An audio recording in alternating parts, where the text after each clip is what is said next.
বিপাশা দেবী তার স্বামী স্বপন বাবু এবং দুই মেয়ে বনিতা ও রনিতাকে নিয়ে শহরে বাস করে। বিপাশা দেবীর দুই মেয়ের নিজেদের বাবার টাকা পয়সার দিকে অনেক লোভ লালসা ছিল। আসলে তারা দুই বোন সবসময় শপিং করা, ভালো ভালো খাবার খাওয়া এবং ঘোরাফেরা নিয়েই ব্যস্ত থাকতো। বিপাশা দেবী রনিতা এবং বনিতার বিয়ের খরচ বাদ দিয়েও বাড়ি বানানোর জন্য ব্যাংকে টাকা রেখেছিল। আসলে তাদের বাড়িতে মাত্র দুটোই ঘর ছিল। একটা ঘরে বিপাশা দেবী এবং তার স্বামী ঘুমাতো, আর অন্য ঘরে দুই মেয়ে থাকতো। কিন্তু বিপাশা দেবী সবসময় চিন্তার মধ্যেই দিন কাটাতো। মেয়ে দুটোর বিয়ে দেওয়ার আগেই আমাকে বাড়িটা করে ফেলতে হবে, না হলে আমার দুটো মেয়ে জামাই এসে কোথায় থাকবে। আমার দুটো মেয়ে জামাইকে তো আলাদা আলাদা দুটো রুম দিতেই হবে। একটাতে না হয় আমরা থাকলাম, আর একটাতে রনিতাকে দিয়ে দিলাম। কিন্তু বনিতার জন্য তো আমাকে আলাদা করে রুম বানাতেই হবে, না হলে ওরা একটা ঘরে থাকবে কিভাবে। বিপাশা দেবী যখন এসব কথা মনে মনে ভাবছিল, তখনই সেখানে তার দুই মেয়ে চলে আসে। কি গো মা, তুমি এত কি ভাবছো? তোমাকে দেখে মনে হচ্ছে তুমি অন্য কোনো একটা জগতে আছো। তুমি কি জেগে জেগে স্বপ্ন দেখছো? আমি আবার জেগে জেগে স্বপ্ন কেন দেখতে যাব? আমি কি তোর মতো নাকি? কেন, কি হয়েছে? আজকে হঠাৎ করে মায়ের কাছে এসে বসলি, আবার কোনো কিছুর দরকার পড়লো নাকি? না হলে তো তোরা শুধু শুধু মায়ের কাছে এসে বসিস না। মা, তুমি কিন্তু এরকম করে বলবে না। আমরা দুই বোনই তো তোমার কাছে এসে বসি। আসলে মা, আমি আর রনিতা আমরা দুজনে বন্ধুদের সঙ্গে ঘুরতে যাওয়ার প্ল্যান করেছি, তাই জন্য আমাদের কিছু টাকার দরকার। ও আচ্ছা, এবার বুঝতে পারলাম। তোদের তাহলে টাকার দরকার ঘুরতে যাওয়ার জন্য। আমি তো ভাবলাম শপিং করতে হবে, সেই জন্য টাকা চাইতে এসেছিস। শপিং করার জন্য তো টাকা দরকার, কারণ ঘুরতে যাওয়ার আগে আমাদের তো শপিংটাও করতে হবে। না হলে ঘুরতে গিয়ে আমরা কি ড্রেস পরবো? ওখানে পরার মতো তো ওখানকার মতোই ড্রেস কিনতে হবে, তাই না? সবসময় কি একই রকমের ড্রেস পরে ঘুরলে হবে? তাহলে শপিং করার জন্য টাকা চাই, আবার ঘুরতে যাওয়ার জন্য টাকা চাই। এত টাকা আমার কাছে নেই। তোর বাবা তো সামান্য একটা ফ্যাক্টরিতে কাজ করে, সেখান থেকে যা টাকা পাই এই সংসার সামলে, তারপর ইলেকট্রিকের বিল, আরো নানা খরচ আছে। সেই সাথে তোদের দুই বোনের বিয়ে নিয়েও তো আমাদের চিন্তা আছে। এখন আমরা বিয়ে করতে চাই না মা, এখন আমরা নিজেদের জীবনটাকে ভালোভাবে এনজয় করতে চাই। আর তুমি যদি বিয়ে দিয়ে দাও, তাহলে আমরা এনজয় করবো কিভাবে? তবুও আমি তোদের এখন কোনোভাবেই টাকা দিতে পারবো না। যা টাকা রাখা আছে ওটা আমি বাড়ি তৈরির জন্য রেখেছি, কারণ এই দুই কামরার ঘরে আমি তোদের বিয়ে দিলে আমার দুটো মেয়ে জামাইকে আমি থাকতে দেব কোথায়, সেই চিন্তাতেই আমি পাগল হয়ে যাচ্ছি। যখন বিয়ে ঠিক হবে তখন এসব নিয়ে ভাবনা চিন্তা করবে মা। তুমি আমাদেরকে এখন টাকা দাও, আমরা শপিং করতে যাব, আমরা ঘুরতে যাব। এভাবে বনিতা এবং রনিতা দুই বোন তাদের মাকে টাকা দেওয়ার জন্য জোর করতে থাকে। তারা রীতিমতো টাকা নেওয়ার জন্য তাদের মাকে একেবারে বাধ্য করে। কিন্তু বিপাশা দেবীর কাছে এক্সট্রা কোনো টাকা না থাকায় সে বাড়ি তৈরির জন্য যেই টাকা জমিয়ে রেখেছিল সেখান থেকে কয়েক হাজার টাকা তার দুই মেয়েকে দেয়। এভাবেই টাকার পরিমাণ কমে যায়। আর দেখতে দেখতে এভাবেই আরো কিছুদিন সময় কাটে। বিপাশা দেবী তার দুই মেয়েকে বাড়ি তৈরির জন্য জমানো টাকা থেকে টাকা দিতে দিতে সমস্ত টাকা ফুরিয়ে আসে, যার ফলে তারা আর বাড়ি করতে পারে না। তাদের সেই দুই কামরার বাড়িটাই থেকে যায়। দেখো গিন্নি, এই সমস্ত কিছু হয়েছে তোমার জন্যই। মেয়ে দুটোতে এবার বিয়ে দিতে হবে, আর বিয়ে দিয়ে দিলে দুই জামাই এসে থাকবেই বা কোথায়? ওই একটা রুমে আমরা দুই জামাইকে থাকতে দেবো? তোমার কি জ্ঞান বুদ্ধি বলতে কিছু নেই? ওরা দুই বোনের টাকা চাইলে তুমি দিয়ে দিলে। আমি কি করব? আসলে ওরা দুই বোন আমাকে অনেক বাধ্য করে, আর আমি যদি টাকা না দিই তাহলে আমাকে অনেক কথা শুনতে হয়। সেই জন্যই তো আমি বাধ্য হয়ে ওদের দুই বোনকে টাকা দিই।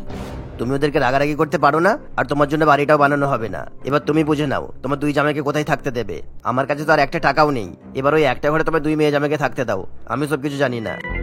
এই বলে স্বপন বাবু সেখান থেকে চলে যায়। আসলে স্বপন বাবু তার দুই মেয়ের জন্য ইতিমধ্যেই পাত্র পছন্দ করে ফেলেছিল, তাই সে বাড়ি তৈরি নিয়ে চিন্তা ভাবনা করে। দেখতে দেখতে আরো কিছুদিন কাটে। একদিন পাত্রের মা বর্ণালী দেবী তার দুই পাত্র বিপ্লব এবং রাকেশকে সঙ্গে নিয়ে স্বপন বাবুর বাড়িতে তার দুই মেয়েকে দেখতে আসে। দিদি, আপনার দুই মেয়েকে আমার খুব পছন্দ হয়েছে, তাই আর বেশি দেরি না করেই আমি এই বিয়েটা দিয়ে দিতে চাইছি। আর তাছাড়া আমার কিছু শর্ত আছে। আমি সব ছেলেদেরকেই দেখছি ছেলেরা নিজেদের শ্বশুর বাড়িতে গিয়ে থাকতে ভালোবাসে, কত মজা করে, আনন্দ করে। আর আমিও যদি আমার দুই ছেলের বিয়ে দিই আর ওরাও যদি শ্বশুর বাড়িতে এসে ভালোবাসা পায়, তাহলে আমি খুব খুশি হব। হ্যাঁ দিদি, আপনি একদম ঠিক কথাই বলেছেন। আপনার দুই ছেলেকে আমি আমার বাড়ির জামাই করতে চাই, আর আপনার দুই ছেলেকে আমার খুব পছন্দ। ওরা আমার বাড়ির জামাই হয়ে গেলে আমি ওদেরকে আমার বাড়িতেই রেখে দেবো। আর এমনিও বিয়ের পর ওরা আমার বাড়িতে বেশ কিছু মাস থাকবে, তারপরেই ওরা বাড়িতে যাবে।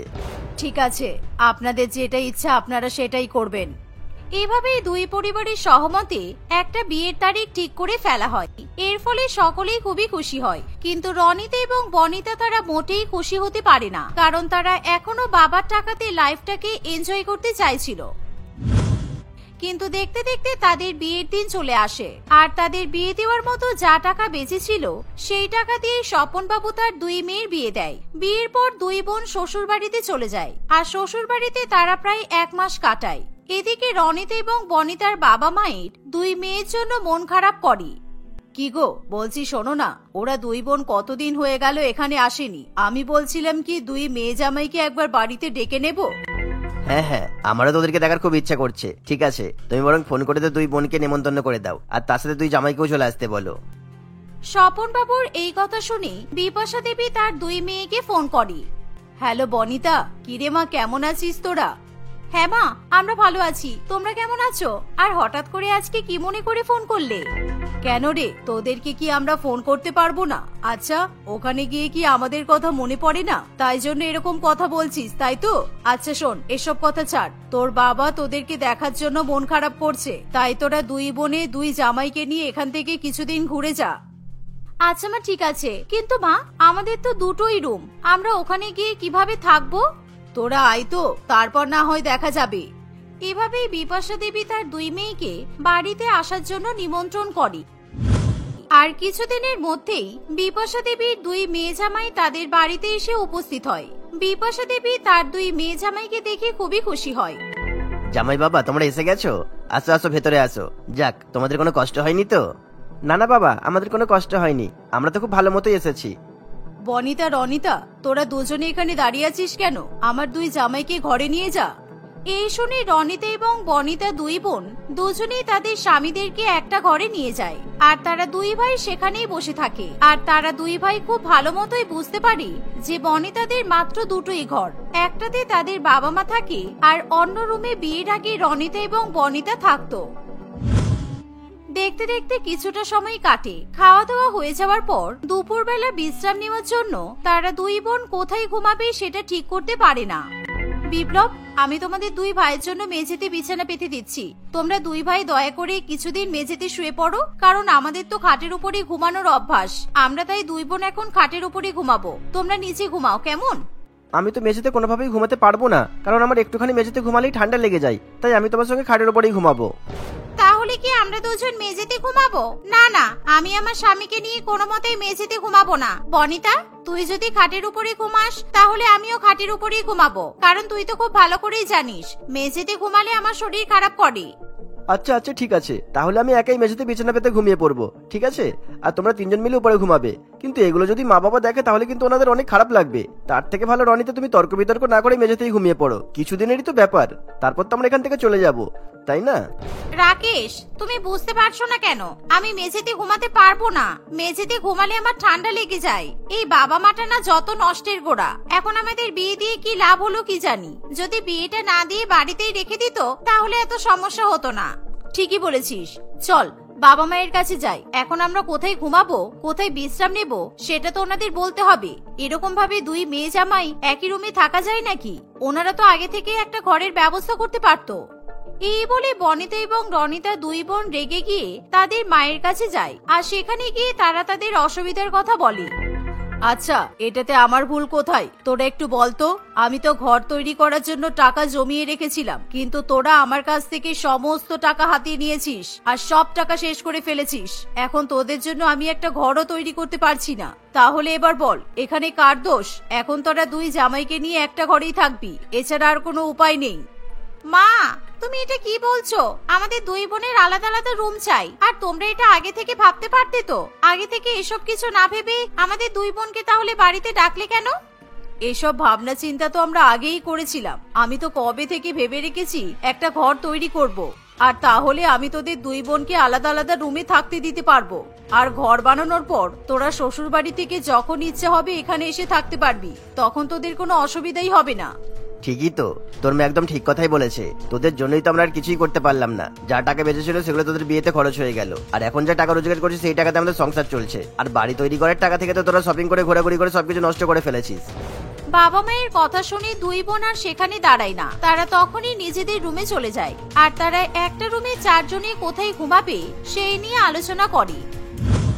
দেখতে দেখতে দুপুর থেকে রাত হয়ে আসে, আর রাত্রিবেলা খাওয়া দাওয়া করে তারা ঘুমাতে চলে যায়। আর আবার একইভাবে কে কোথায় ঘুমাবে সেটা নিয়ে তারা আলোচনা করে। বাধ্য হয়ে বনিতা এবং বিপ্লবকে শেষ পর্যন্ত মেঝেতে ঘুমাতে হয়, কারণ রাকেশ এবং রনিতা রাত্রিবেলা মেঝেতে ঘুমাতে পারবে না বলেই দেয়। তাই বিপ্লব এবং বনিতা মেঝেতে ঘুমায়। এভাবেই একটা ঘরের মধ্যে দুই মেয়ে জামাই রাত কাটায়। এভাবে যেমন হোক করে তারা 2-3 দিন কাটায়, কিন্তু তাদের ঘুমের কষ্ট হয় বলে তারা আর সেখানে থাকতে চায় না। মা, আজকে আমাদের শ্বশুর বাড়ি চলে যেতে হবে, আমরা আর এখানে থাকতে পারবো না। আসলে আমাদের শ্বশুর শাশুড়ি বাড়িতে একাই আছে তো, তাই আমাদেরকে বাড়িতে ফিরতে হবে। আর কয়েকটা দিন না হয় থাকতে পারতিস, এই তো কিছুদিন হলো এসেছিস, এত তাড়াতাড়ি চলে যাবি? মা, এবার নিমন্ত্রণ করলে আমাদের দুই বোনকে একসঙ্গে নিমন্ত্রণ করবে না কেমন? প্রথমে তোমার বড় মেয়ে জামাইকে নিমন্ত্রণ করবে, তারপর তোমার ছোট মেয়ে আর ছোট জামাইকে নিমন্ত্রণ করবে। তবেই আমরা এখানে এসে মজা করতে পারবো, থাকতে পারবো। কারণ একটা ঘরে থাকতে আমাদের খুব সমস্যা হয়েছে। এই বলে দুই মেয়ে জামাই নিজেদের বাড়িতে চলে যায়। আর সেদিন মনে মনে রনিতা এবং বনিতা তাদের ভুলটা বুঝতে পারে। তারা বুঝতে পারে কখনোই টাকা পয়সা অপচয় করা উচিত না, কারণ এখন শুধুমাত্র তাদের জন্যই তাদের বাবা মা একটা ঘর তৈরি করতে পারছে না। এই কথা ভেবে দুই বোন আর কখনোই একসঙ্গে বাপের বাড়িতে আসে না। তারা একজন একজন করে বাপের বাড়িতে আসে, আর 2-4 দিন বাপের বাড়িতে থেকে আবার শ্বশুর বাড়িতে ফিরে যায়। অন্যদিকে স্বপন বাবু আবার টাকা জমাতে থাকে, যাতে সে খুব তাড়াতাড়ি ঘর তৈরি করতে পারে আর তার দুই মেয়ে জামাইকে একসঙ্গে নিমন্ত্রণ করতে পারে।